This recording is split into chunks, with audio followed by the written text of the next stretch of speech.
तो what is meaning of liquefaction of gases? Common sense है कि गैसेस को हमें काय में चेंज करना, लिक्विफाई करके लिक्विड में बदलना। ठीक है, तो लिक्विड में बदलने के क्या डिफरेंस है पहले सोच लेते हैं।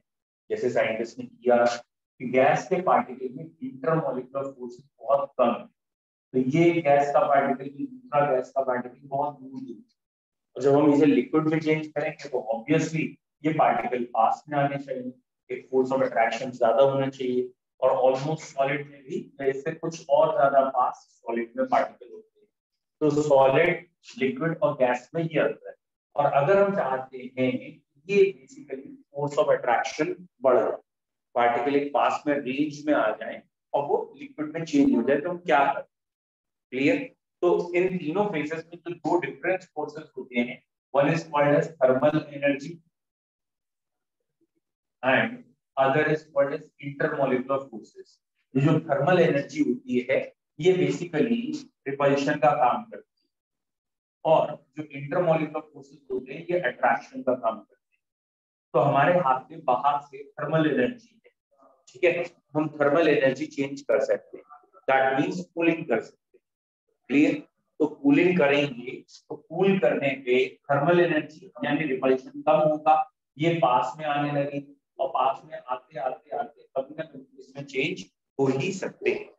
क्लियर? तो साइंटिस्ट ने इसी लॉजिक के हिसाब से दो काम करने शुरू किए, या सबसे पहला लिक्विफिकेशन का जो काम किया या डिटेल, दैट इज एंड्रयू ने किया, थॉमस एंड्रयू उन्होंने किया, और एंड्रयू ने ग्राफ भी बना के दिखाया। ठीक, लेट सपोज वो CO2 गैस के लिए काम कर रहे हैं, और CO2 गैस के लिए ये प्रेशर और वॉल्यूम कर्व्स जो भी है, या टेम्परेचर के हिसाब से अभी देख लेते हैं कि एक्सिस पे क्या है। तो ये इसका CO2 गैस के कर्व्स आ रहे हैं, दैट मींस ये प्रेशर और वॉल्यूम ही है, ठीक है, ये प्रेशर वॉल्यूम कर्व है, और ये whatever the temperature, let suppose 40 degree centigrade 50 degree centigrade पे ग्राफ है, गैस कहीं लिक्विफाई हुई, ठीक, तो ये यहाँ से यहाँ तक जो भी प्रेशर लगाया, जो भी वॉल्यूम आया, लेकिन लिक्विफाई नहीं। ठीक, तो ये उन्होंने एक टेम्परेचर मान लो ले लिया 40 डिग्री सेंटीग्रेड, और 40 डिग्री सेंटीग्रेड में आगे भी प्रेशर ले जाते हैं, लगाते गए कुछ नहीं। Is it clear? ऐसे ही उन्होंने चेंज करते करते नियरली 31 डिग्री सेंटीग्रेड पे ग्राफ प्लॉट किया। तो जब इन्होंने 31 डिग्री सेंटीग्रेड पे ग्राफ प्लॉट किया, तो एक पर्टिकुलर प्रेशर पर गैस लिक्विफाई हो रही, ठीक है, किस टेम्परेचर पे? नियरली 30.98 या 31.1 ऐसे है, इस टेम्परेचर पे गैस क्या बनती हुई दिखी? लिक्विड। एक पर्टिकुलर टेम्परेचर पे एक पर्टिकुलर प्रेशर होगा, उस समय गैस क्या हो रही थी? लिक्विड। क्लियर? फिर से सोचिए इन्होंने किया क्या। इस साइंटिस्ट ने बेसिकली दो चीजों पे ध्यान दिया, एक टेम्परेचर और दूसरा प्रेशर। इसके ये समझ में आ गया गैस के पार्टिकल पास में लाने के लिए हमें दो टेक्निक लगानी पड़ेगी। एक तो हम टेम्परेचर कम करते हैं, टेम्परेचर जब कम होगा तो रिपल्शन कम होगा, पार्टिकल पास में। दूसरा पास में लाने का तरीका क्या है? प्रेशर बढ़ाना। जितना प्रेशर ज्यादा होगा उतने गैस के पार्टिकल अपने आप क्लोज टुगेदर आ जाएंगे। तो इन्होंने इन दो टेक्निक्स का यूज किया। क्लियर? लेकिन हर गैस के लिए इन्होंने सबसे पहले एक चीज निकाली, जिसका नाम था क्रिटिकल टेम्परेचर। सबसे पहले इन्होंने critical temperature word, what is critical temperature?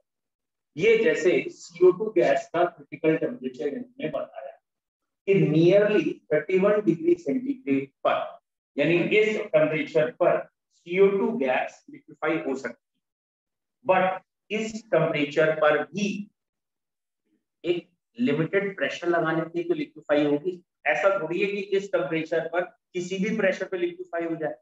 इस टेम्परेचर पे उन्होंने इतना प्रेशर जब लगाया तो ये गैस लिक्विफाई हुई, यानी एक पर्टिकुलर टेम्परेचर लगाया तो गैस क्या हो गई? लिक्विफाई। और इसी को इन्होंने क्या कह दिया? Critical pressure. Clear?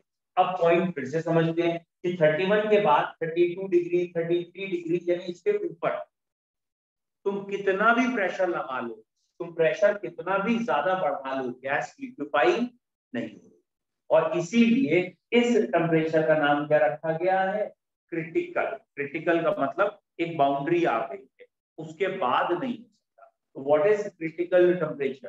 Critical temperature बेटा क्या हो गया, it is the highest temperature, एक मैक्सिमम वैल्यू आ गई है highest, it is the highest temperature at which gas can be liquefied by applying pressure।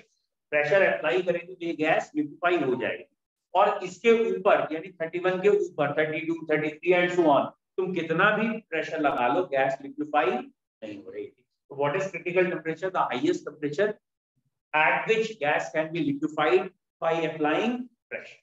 Clear? या above which gas cannot be liquefied however high the pressure you may apply।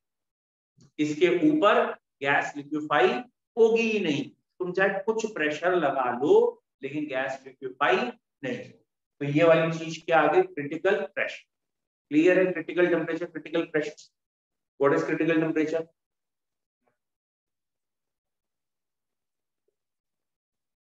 maximum temperature at which gas can be liquefied। Liquefy करने का highest temperature. और clear करते हैं, मान लो एक gas ए है एक बी है, एक का क्रिटिकल टेम्परेचर 40 डिग्री सेंटीग्रेड है, दूसरे का क्रिटिकल टेम्परेचर 80 डिग्री सेंटीग्रेड। तो which gas has more force of attraction? किस गैस के पार्टिकल में अट्रैक्शन ज्यादा है, या विच इज पोलर?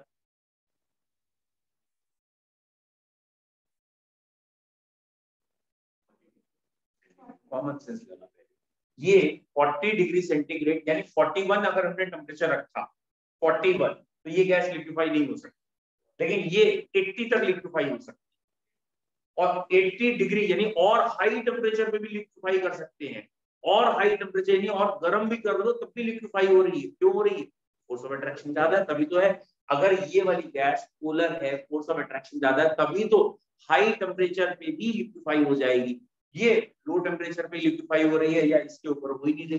तो जितना क्रिटिकल टेम्परेचर ज्यादा होता है बेटा, उसका सेंस क्या है, उतना फोर्स ऑफ अट्रैक्शन ज्यादा है, उतनी वो लेट तक हाई टेम्परेचर तक लिक्विड को सस्टेन कर सकता है। और लिक्विड और गैस में अंतर ही यही है। What is liquid? लिक्विड के पास पार्टिकल पास में, फोर्स ऑफ अट्रैक्शन ज्यादा है, गैस के पार्टिकल दूर है। ये वाली ए गैस जल्दी से गैस में चेंज हो रही है, यानी ये वाला जो सब्सटेंस है ये 40 डिग्री के बाद गैस में ही रहता है, 41 पे भी गैस ही रहेगा, 42 या आगे गैस रहेगा, जबकि ये 80 तक लिक्विड में रह सकता है, यानी हाई टेम्परेचर तक ये फोर्स ऑफ अट्रैक्शन में बना रहेगा। दैट मींस इसमें फोर्स ज्यादा है। ठीक है, तो अब क्रिटिकल टेम्परेचर का मतलब क्लियर हुआ। तो critical temperature is the highest temperature at which gas can be liquefied. और ये जितना ज्यादा हाई होगा क्रिटिकल टेम्परेचर, इसका मतलब gas can be liquefied easily, उतनी आसानी से उतनी देर तक वो लिक्विफाई की जा सकती है। बोलो क्लियर है? क्रिटिकल टेम्परेचर समझ में आया? बताओ, अगर मैं कह रहा हूँ CO2 का critical temperature let's suppose 35 degree है, मैं उसकी वैल्यू थोड़ी चेंज कर रहा हूँ 35 डिग्री, तो बताओ at 35 degree CO2 can be liquefied या can not be liquefied? 35 degree पे वो उसकी लिक्विड की ड्रॉप बनेगी या नहीं बनेगी? क्लियर है? तो क्रिटिकल टेम्परेचर मतलब highest temperature at which gas can be liquefied, इस पॉइंट पे लिक्विड बन जाता है। तो 35 डिग्री पे लिक्विड में आएगा, लेकिन 36 हो गया या 35.1 भी हो गया, अब लिक्विड में चेंज। बोलो क्लियर है? बेटा बता जरा, what is critical temperature? By applying pressure. ठीक है, प्रेशर अप्लाई करके गैस लिक्विफाई हो जाए। बेटा व्हाट इज क्रिटिकल प्रेशर? हाँ, अब गड़बड़ हो गया, हाईएस्ट प्रेशर नहीं होता है। देखो, ये क्रिटिकल टेम्परेचर की डेफिनेशन हो गई, इस पे डिपेंडेंट है क्रिटिकल प्रेशर।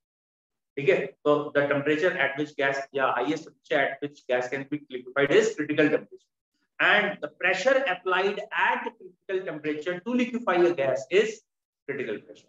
critical temperature के समय जो भी हमें प्रेशर चाहिए गैस को लिक्विफाई करने के लिए, वो एक पर्टिकुलर एक ही वैल्यू आएगी, एक सिंगल डॉट आएगा, एक वैल्यू आएगी। This pressure is known as critical pressure. Clear है? तो at critical temperature the pressure applied to liquefy a gas is known as called as critical pressure। बोलो क्लियर है? बेटा बता, व्हाट इज क्रिटिकल वॉल्यूम? बेटा common sense volume apply थोड़ी करोगे कहीं, रिक्वायर्ड का कहीं तो खरीद के लाना। हाँ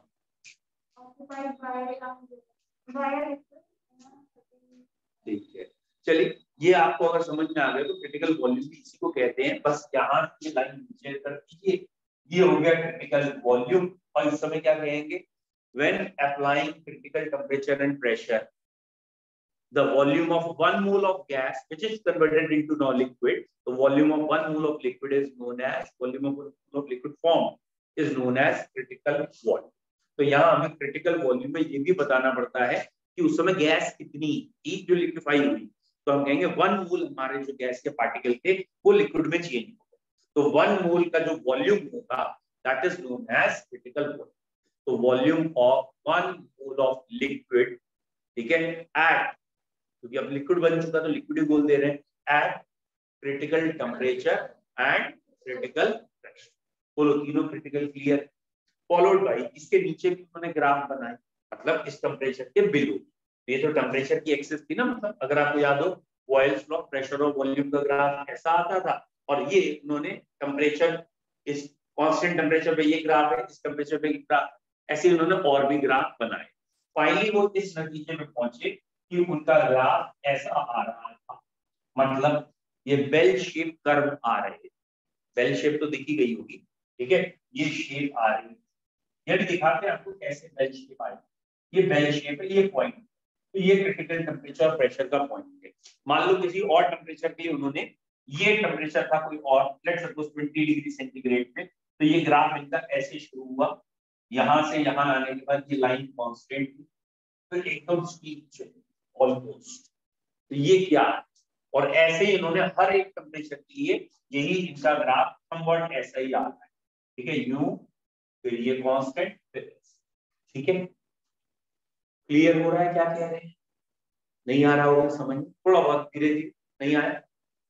यहां से सपोज मैं आपको इधर से पीछे की तरफ लाने के लिए कह रहा हूं, इधर से ग्राफ समझने की कोशिश करो। आप जब इस लाइन में इधर से इधर तक आए तो आपको क्या दिखा, वॉल्यूम कम हो गया, अबे पीछे की तरफ आ रहा भाई, वॉल्यूम कम हो गया, और ये प्रेशर बढ़ने वाली है तो प्रेशर बढ़, समझ में आया। तो इनिशियली क्या हो रहा था कि जब आप प्रेशर बढ़ा रहे थे तो प्रेशर बढ़ाते समय गैसेस थी, गैस का वॉल्यूम कम होने, ठीक है, प्रेशर बढ़ाया गैस पास में आ गई, पार्टिकल का साइज कम हो गया, सॉरी ओवरऑल वॉल्यूम ऑक्यूपाई कम। इस पॉइंट पे आते ही, इस पॉइंट पे आते ही गैस लिक्विड में बदल, सारी गैस नहीं, अब प्रैक्टिकल दिमाग में ले जाना, क्या कह रहे हैं, सारी गैस नहीं, एक कंटेनर में अगर गैसेस हैं तो उसमें से कुछ ड्रॉप्स लिक्विड के बनने लगे। तो पानी उबालते समय अगर ऊपर कंटेनर में ढक्कन लगा दें, आपको दिखते हैं ना कुछ पार्टिकल्स ऊपर हो जाते हैं, ठीक है, तो इस ही ड्रॉप्स तैयार होते हैं, यानी लिक्विड बनने लगा। बट मेजॉरिटी इस पॉइंट पे अभी भी काहे की है, गैसेस, और स्टार्टिंग हो गई लिक्विड बनने, तो first drop of liquid is formed here. यहां तक आते आते क्या हो रहा है, वॉल्यूम तो कम हो रहा है, वॉल्यूम तो कम हो रहा है, लेकिन प्रेशर कांस्टेंट, और साथ में चेंजेस क्या हो रहे हैं, यहां से यहां आते समय, यहां वॉल्यूम कम होने से क्या क्यों कम हो रहा है, लिक्विफिकेशन बढ़ता गया, जहां फर्स्ट ड्रॉप ऑफ लिक्विड बना और मैक्सिमम गैसेस थी, धीरे धीरे धीरे धीरे यहां तक आए, लास्ट ड्रॉप लिक्विड बन गया, सारी गैसेस यहां पे आके क्या हो गई, लिक्विफाई, यानी जितना भी गैस था वो सारा यहाँ लिक्विड बनना शुरू हुआ और यहाँ के लिक्विफाई, अब वो लिक्विड बन चुका। अब कॉमन सेंस है, लिक्विड से जब सॉलिड में चेंज करते हैं तो वॉल्यूम में कोई बहुत बड़ा अंतर नहीं, मालूम है ना, जैसे आप कोई भी लिक्विड को जमाओ तो थोड़ा सा वो गाढ़ा हो जाएगा या थोड़ा सा उसका वॉल्यूम इंक्रीज डिक्रीज होता है, बहुत बड़ा इम्पैक्ट नहीं।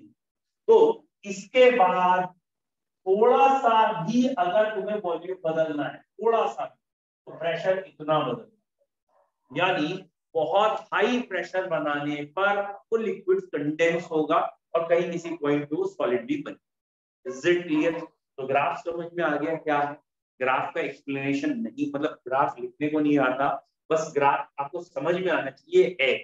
इस ग्राफ को कई बार अगर बोर्ड के लेवल में या स्कूल के लेवल में पूछा गया है तो उन्होंने ग्राफ बना दिए, अलग अलग पॉइंट्स मार्क कर दिए और पूछा कि बताओ भाई ए पॉइंट पे क्या है, बी पे क्या है, सी पे क्या है। Is it clear? ए से बी कौन सा प्रोसेस हो रहा है, बी से सी कौन सा हो रहा है। जैसे यहाँ ये इधर से इधर का कह देंगे तो बेसिकली ये लिक्विफिकेशन हो रहा है। यहाँ पे क्या है, first drop of liquid is form, last drop of gas is change into liquid हो गया। इसके इधर की फेज क्या है, तो अभी लिक्विड ही है, अभी सॉलिड नहीं है। ये मत कहना यहाँ से यहाँ सॉलिड हो गया ना, अभी लिक्विड ही कंडेंस हो रहा है। किसी एक पॉइंट पे आके सॉलिड हो जाएगा, और सपोज इस पॉइंट पे आके सॉलिड हो रहा है तो उसके बाद ये ग्राफ और स्टीप हो जाएगा। और स्टीप मतलब और प्रेशर जब बढ़ाओगे तो बहुत ही कम वॉल्यूम में चेंज दिखेगा, बहुत ज्यादा प्रेशर बढ़ेगा। बोलो क्लियर है पूरी हेडिंग? लिक्विफिकेशन क्लियर है, एंड्रयू कर्व्स क्लियर है। तो ये एक CO2 के लिए था, बाकी सबके लिए दिया है। और चांस की बात है ये किस शेप के दिखे, बेल शेप के। Is it clear? हेडिंग लिख लीजिए, लिक्विफिकेशन ऑफ गैस। इसमें लिखें a gas can be liquefied, a gas can be liquefied. Gas कैसे आप लिक्विफाइड कर सकते हैं? A gas can be liquefied by applying high pressure. Gas can be liquefied by applying high pressure and by decreasing temperature. A gas can be liquefied by applying high pressure and decreasing या lowering temperature. And lowering temperature. ठीक है, full stop. चाहे एक line और लिख लीजिए, by lowering temperature क्या होता है? By lowering temperature thermal energy decreases, thermal energy decreases, thermal energy decreases, therefore particles comes nearby। जैसे ही टेम्परेचर कम करते हैं तो थर्मल एनर्जी कम हो जाती है, वेलोसिटी कम हो जाती है उनकी, और पार्टिकल पास में आने लगते हैं। Bye lowering temperature thermal energy decreases, therefore particles comes near by. जितने पार्टिकल हैं वो पास में आने लगते हैं, पार्टिकल्स कम्स नियर बाय। ठीक है, अब हम लिख नहीं रहे कि प्रेशर अप्लाई करने से क्या होता है। अब पार्टिकल नियर बाय आएंगे तो क्या होगा, फोर्स ऑफ अट्रैक्शन बढ़ेगा, और फोर्स ऑफ अट्रैक्शन बढ़ने से physical changes, physical state change हो जाती है। ठीक है, नेक्स्ट हेडिंग लिखें Andrew curves. Andrew curves, Andrew ANDREW, Andrew curves. ठीक है, he plotted graph, he plotted a graph CO2 gas various temperature. He plotted a graph for CO2 gas at various temperature and observed the impact of pressure and volume, pressure and volume, observe the impact of pressure and volume on gas, on gas। ठीक है, bracket में लिख लो Boyle's law. यही तो Boyle's law है, उसमें वो Boyle's law के एक तरीके से एक्सपेरिमेंट कर रहा था।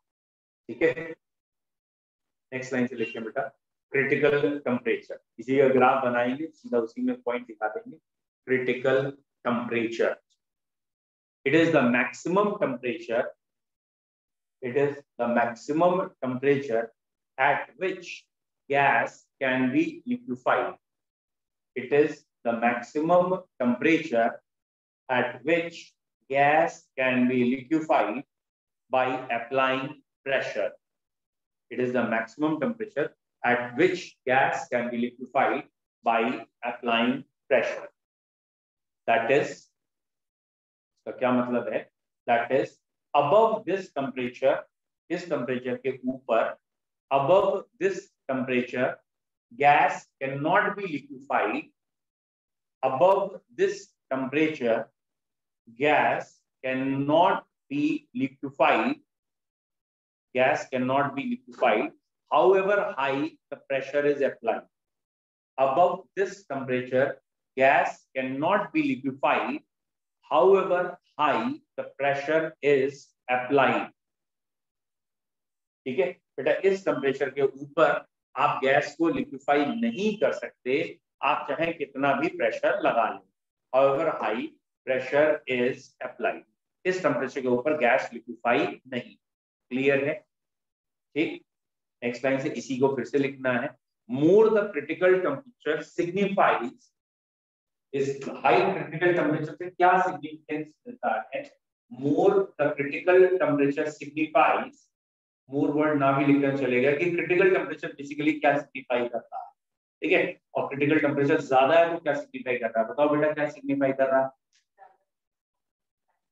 उतने ज्यादा है। मोर critical temperature, more the critical temperature signifies more the intermolecular force of attraction. जितना क्रिटिकल टेम्परेचर ज्यादा होता है उतना ही इंटरमॉलिक्यूलर फोर्स ऑफ अट्रैक्शन ज्यादा होते हैं।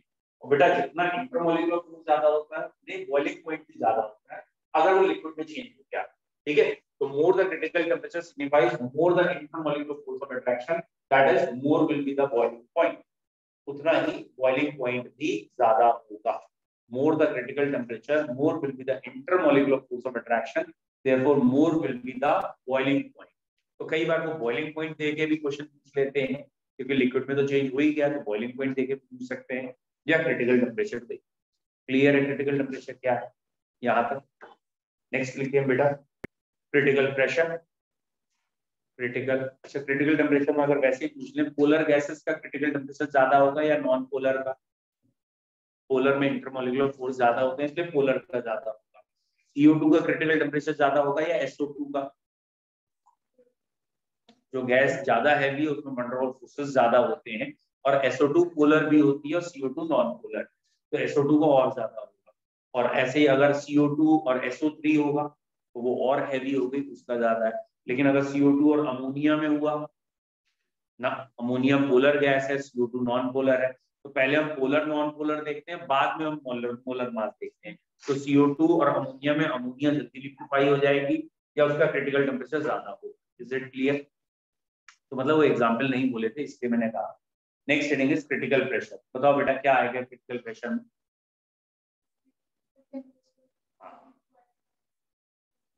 Very good, very good. It is the pressure required to liquefy a gas. It is the pressure required to liquefy a gas, at critical temperature. At critical temperature. Critical temperature पे जो भी हमें pressure चाहिए gas को, pressure is known as critical pressure. It is the pressure which is required to liquefy a gas at critical temperature. Clear? Next, critical volume. Critical volume. बोलो बेटा clear है? The volume occupied by 1 mole of gas particles, बल्कि gas की जगह liquid ही कह सकते हैं बात। The volume occupied by 1 mole of gas, bracket में कर दो, लिक्विड हो गया है, volume occupied by 1 mole of gas or liquid at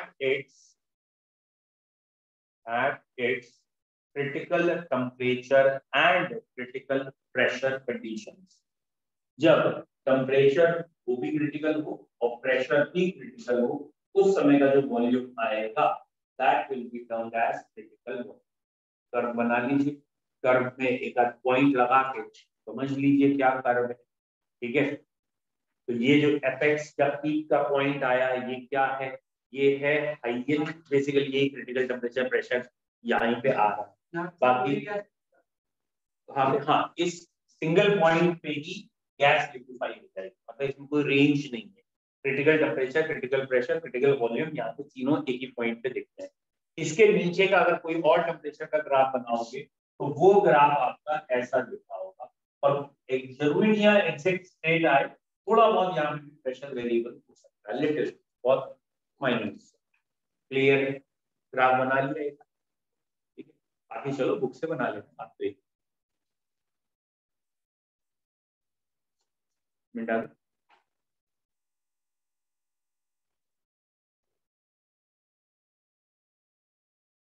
इसके ऊपर के टेम्परेचर के ग्राफ अगर आप बनाएंगे तो वो लाइन इसके ऊपर से चली जाएगी, दैट मींस वहां गैस लिक्विफाई नहीं। हेडिंग डालें अगली।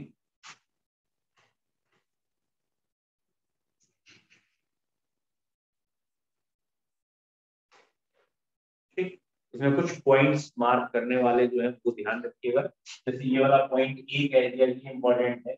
ये वाला पॉइंट बी कह दिया, ये वाला पॉइंट सी कह दिया, ये कुछ पॉइंट्स इंपॉर्टेंट है।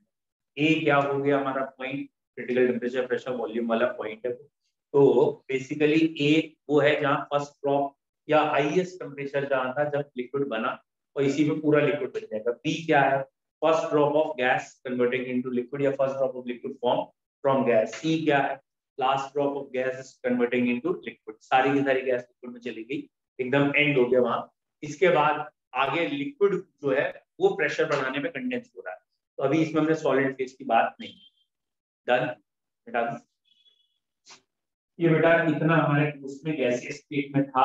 इसके अलावा भी जैसे आपको पहले भी बता दिया मैंने कि काइनेटिक थ्योरी ऑफ गैसेस, जिसमें आप फॉर्मूला वहां पढ़ेंगे समवॉट 1/3 mn² या क्रिटिकल वेलोसिटी से related, critical most probable velocity से रिलेटेड फॉर्मूले आप पढ़ेंगे ना, तो फिजिक्स में और भी चीजें, केमिस्ट्री में नहीं। नेक्स्ट हेडिंग है इस चैप्टर में liquid state.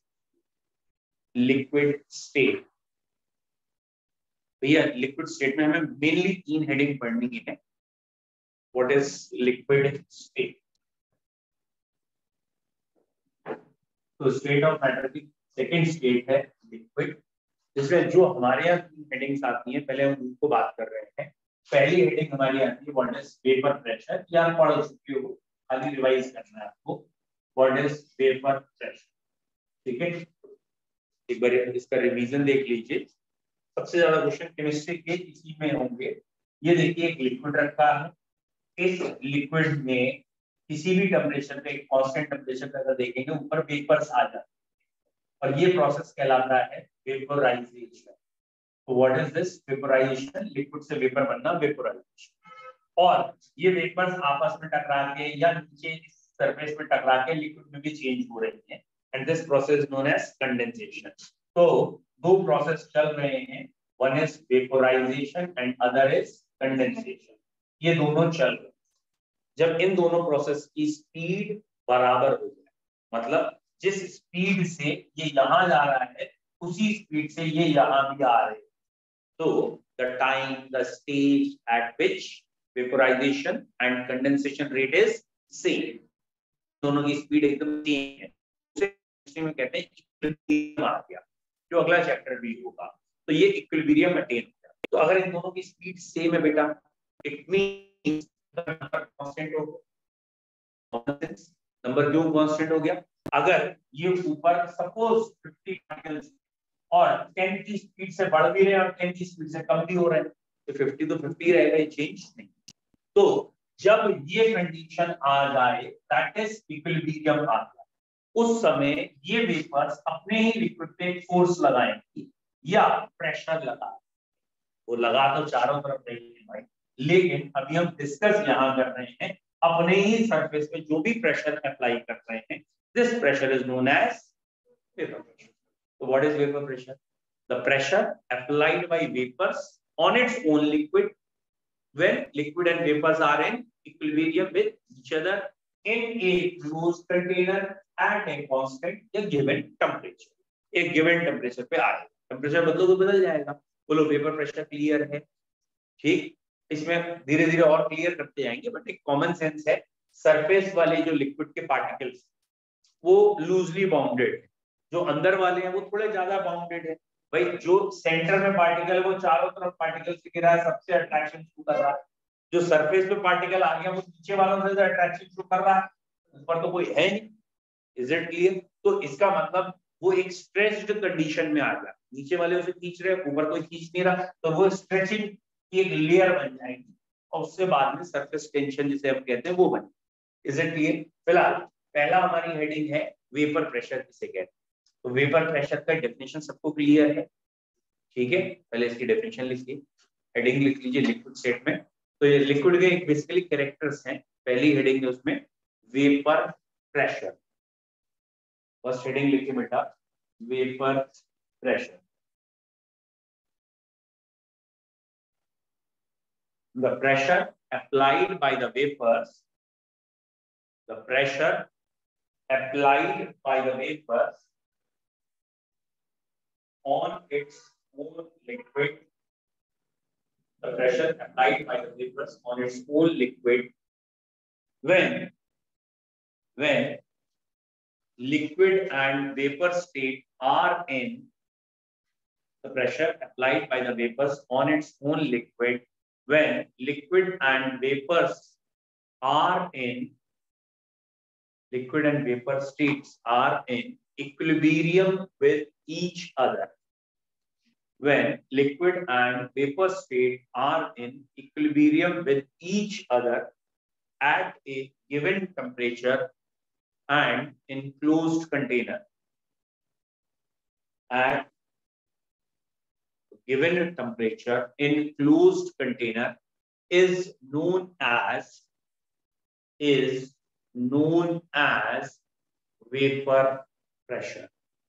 The pressure applied by the vapors on its own liquid, the pressure applied by the vapors on its own liquid when liquid and vapor state are in equilibrium with each other at a given temperature and enclosed container. बोलो clear है? बोलो बेटा, vapour pressure की definition clear है?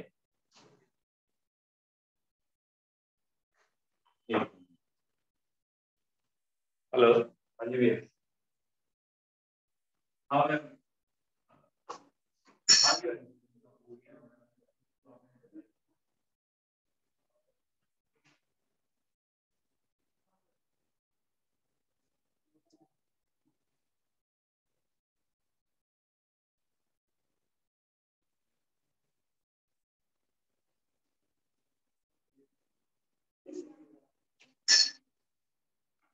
ठीक है, बोलो बेटा, वेपर प्रेशर की डेफिनेशन में किसी को डाउट है?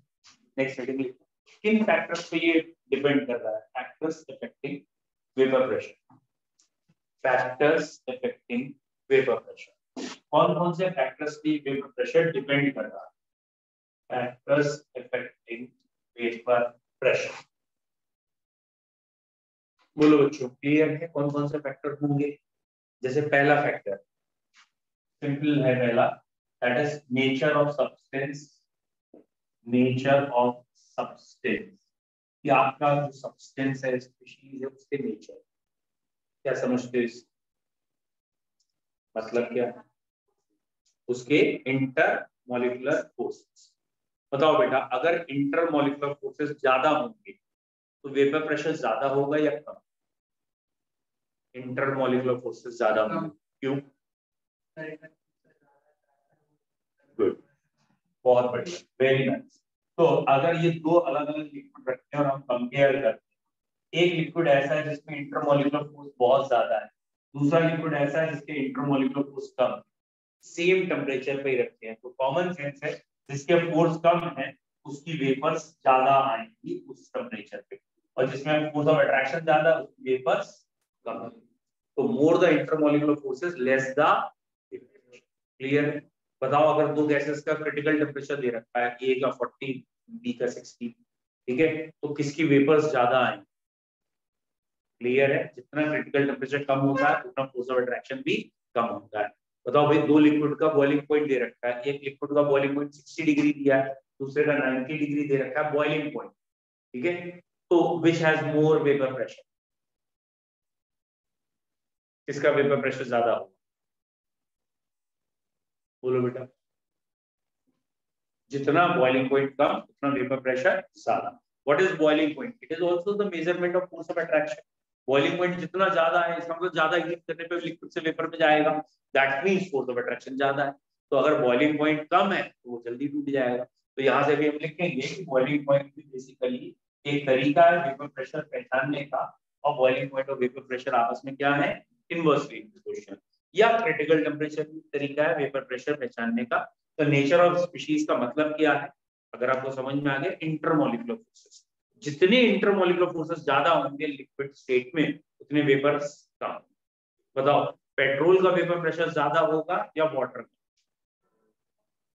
एक कॉमन सेंस है, एक डब्बे में मैंने पेट्रोल रख दिया और दूसरे डब्बे में पानी रख दिया, और ऊपर लेट सपोज हमने कर्टन या रुमाल को रख दिया है, ठीक है, और थोड़ी देर में देखें तो कौन हमें वेट दिखेगा, पेट्रोल दिखेगा, क्योंकि पेट्रोल एक ऑर्गेनिक सब्सटेंस है, उसमें फोर्स ऑफ अट्रैक्शन कम होता है, वो जल्दी वॉलेटाइल है, वो जल्दी उड़ता है, जब वो उड़ेगा तो वो उसको क्या कर देगा, वेट कर देगा वाटर देर में। तो बॉइलिंग पॉइंट किसका ज्यादा है, वाटर का 100 डिग्री, पेट्रोल का थोड़ी इतना ज्यादा है, पेट्रोल तो बहुत कम टेम्परेचर उड़ जाता है।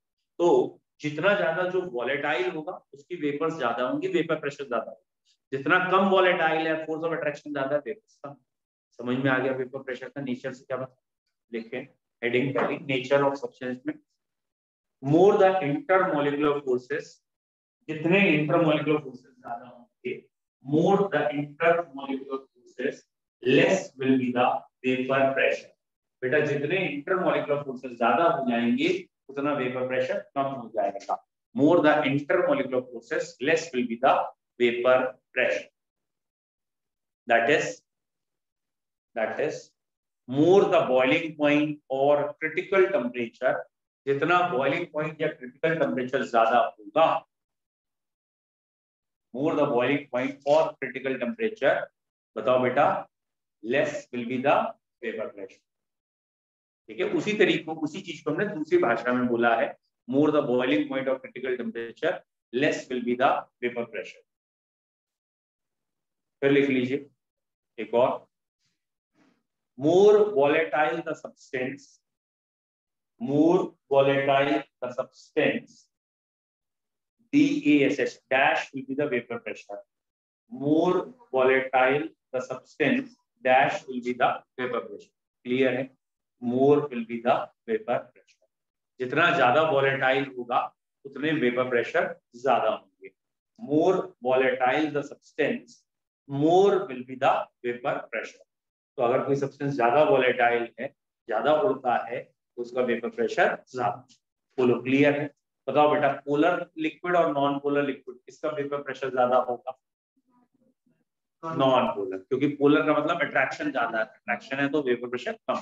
ठीक है, that is in between polar and non polar liquid, polar and non polar liquids, non polar liquids will have, non-polar liquids have more vapor pressure, non-polar liquids have more vapor pressure।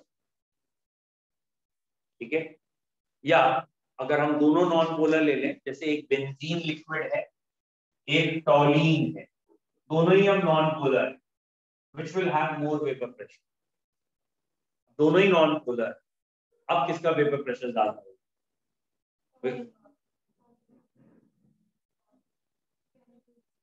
बेटा अभी आपने क्या पढ़ा था कि van der Waals forces are directly proportional to molar mass और surface area. तो molar mass जितना ज्यादा होता है उतने वंडरवॉल फोर्स ज्यादा होते हैं, और अगर फोर्स ज्यादा है, इंटरमोलिकुलर फोर्स ज्यादा है, तो वेपर प्रेशर कम है। तो यहाँ ये हैवी है ये लाइन, तो इसके वंडरवॉल फोर्स कम होंगे, इसलिए इसका वेपर प्रेशर ज्यादा। क्लियर, तो अमंग नॉन पोलर, अगर सब नॉन पोलर हैं तो lower the molar mass more the vapour pressure, जिसका मोलर मास कम होगा इसका वेपर प्रेशर ज्यादा। Among non polar lower the molar mass more the vapour pressure. ठीक है बच्चों, सेकेंड फैक्टर टेम्परेचर, बताओ भाई टेम्परेचर बढ़ाएंगे वेपर प्रेशर बढ़ेगा, कम होगा, क्या होगा,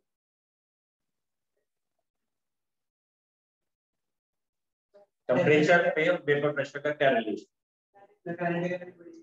वेरी गुड, टेम्परेचर बढ़ाने से काइनेटिक एनर्जी बढ़ जाती है, यानी एनर्जी बढ़ने से गैस के जो पार्टिकल सरफेस या लिक्विड के पार्टिकल जो सरफेस पे हैं वो इजीली वेपोराइज या इवेपोरेट या गैस फॉर्म में चेंज हो जाएंगे। तो बेसिकली टेम्परेचर बढ़ाने से वेपर प्रेशर बढ़ेगा, तो more the temperature more will be the vapour pressure. ठीक है, जैसे हाँ मोलर मास कम है तो फोर्स कम है, फोर्स कम है इसलिए लिक्विड भी जल्दी बदलेगा, इसलिए प्रेशर। वो लोग क्लियर है टेम्परेचर का फैक्टर।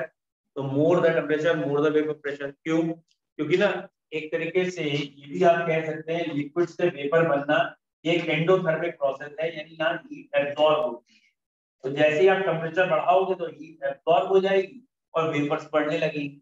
तो बेसिकली टेम्परेचर बढ़ाने पे वेपर्स बढ़े, या उल्टा भी है, टेम्परेचर कम करने में वेपर्स कम। Is it clear? कोई डाउट पहले दो फैक्टर?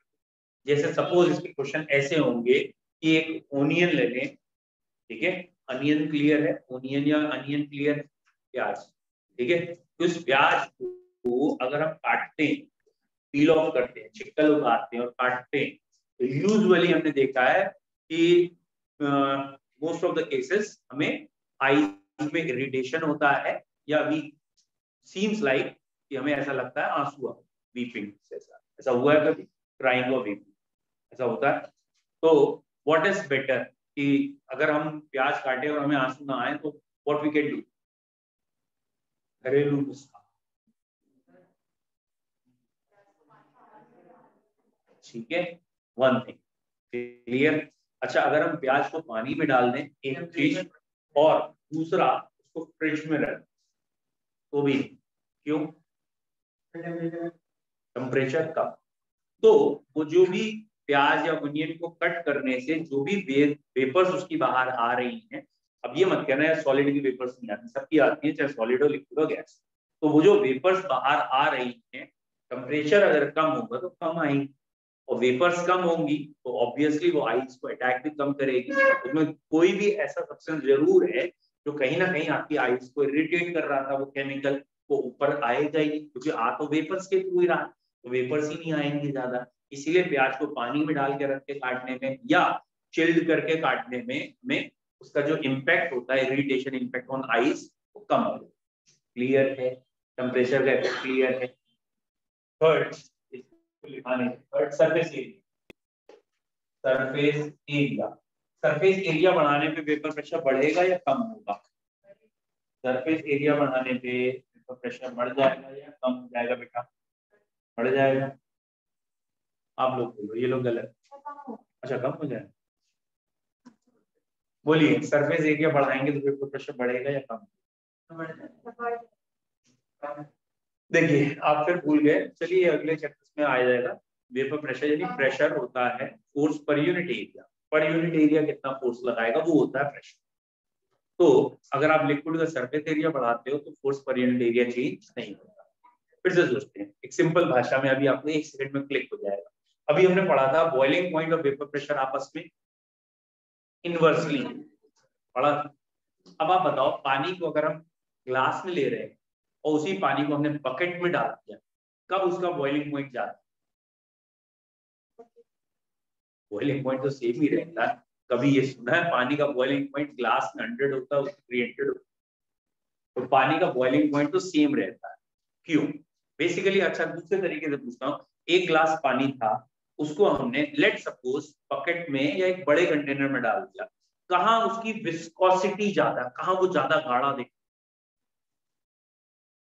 कॉमन सेंस है, ऐसा थोड़ी है कि आपने जब बकेट में डाला उसके पार्टिकल दूर हो, ठीक है। चलो और दूसरे तरीके से पूछ लेते हैं, अभी भी क्लिक अगर नहीं किया, अगर आपको 2 लीटर वाली कोल्ड ड्रिंक की बोतल ली, गेटिंग पॉइंट, ठीक, उस कोल्ड ड्रिंक की, अब ये मत कहना मंगा मंगा एक्सपेरिमेंट करते हैं, ठीक है, तो उस बॉटल से हमने एक बच्चे को डिस्पोजेबल ग्लास में कोल्ड ड्रिंक को रख कर, अब बाकी ग्लास थे नहीं, दूसरा बच्चा अपना टिफिन ले आया, तो कटोरा मांग के लिए ले इसी में डाल दो, ठीक है, वो कटोरा लिया तो उसको भी डाल दी कोल्ड ड्रिंक। ये क्वेश्चन नहीं है कि ज्यादा किसको, क्वेश्चन ये है किसकी कोल्ड ड्रिंक ज्यादा मीठी, सेम कोल्ड ड्रिंक की बॉटल सीट। ये